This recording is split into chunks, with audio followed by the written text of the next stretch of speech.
Pasar las tardes calurosas acompañados de un rico helado de cerveza, tequila, choco chips, bugambilia con queso y, por si fuera poco, rodeado de muñecos y luces, esto es lo que se puede encontrar en la heladería Escandón. Con tan solo unos meses de apertura, se ha convertido en un lugar emblemático de la colonia, a donde chicos y grandes acuden para deleitar su paladar.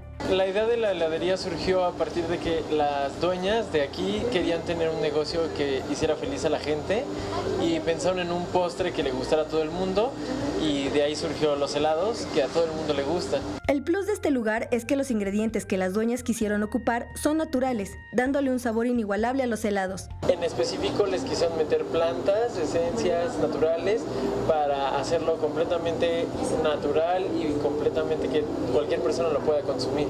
La heladería tiene una característica. Los helados están adornados con detalles de osos y uno de los sabores favoritos de la gente es el sándwich de oso, preparado con pan al vapor, relleno de crema de chocolate, dando forma de la cara de un osito. Estos los pueden probar de viernes a domingo, por lo que si quieren, hagan plan para el fin y disfruten de los sabores de este lindo lugar.